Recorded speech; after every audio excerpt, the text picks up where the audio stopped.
everyone, in today's video I'll be showing you how to create this freeze frame echo motion trail effect using the new freeze frame feature in the PowerDirector app.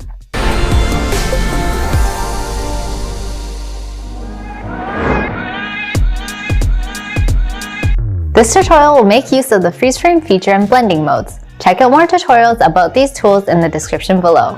Since we'll be using blending modes, you'll need a bright environment to shoot your footage in.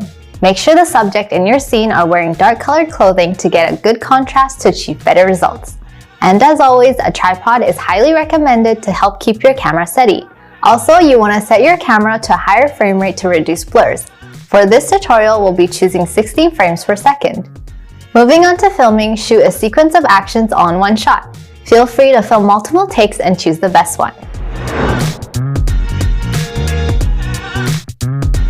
Start off by importing your clip onto the timeline and placing it on the main track.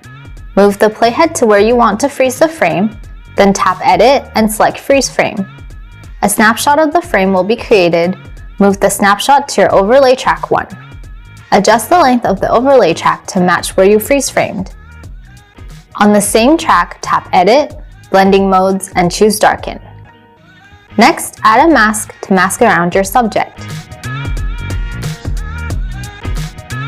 You want to make the mask as refined as possible to make sure you're not masking any additional objects or surroundings. Then move the playhead to where you want to do the second freeze frame. Move the second snapshot to the second overlay track and adjust the length. Add the same blending mode edits and masking as you've done for overlay track 1 for the second track. Select your third freeze frame and repeat the editing steps as the first two freeze frames. Now that we're finished with the freeze frame, we'll move on to creating the echo motion trail effect. First, tap the original clip on the main track. Then duplicate the clip. Move the duplicated clip onto the next overlay track below. To make editing easier, expand the timeline. Adjust the duplicated overlay track to start 2 frames after the clip on the main track. Then tap Edit, Opacity, and lower the opacity down to about 30, and add a keyframe. Test the settings to see what level of opacity works for your clip. Move the playhead a bit further along the timeline and lower the opacity to 0, and another keyframe will automatically be added.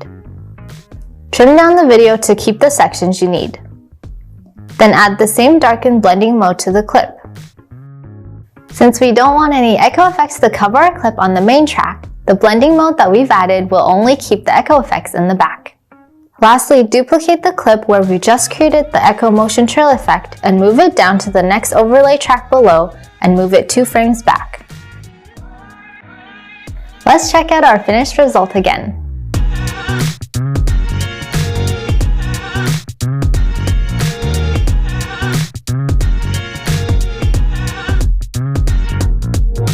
And that's it for this video. Thank you guys so much for watching. Try out this freeze frame effect and let us know what you think in the comments below. See you guys next time!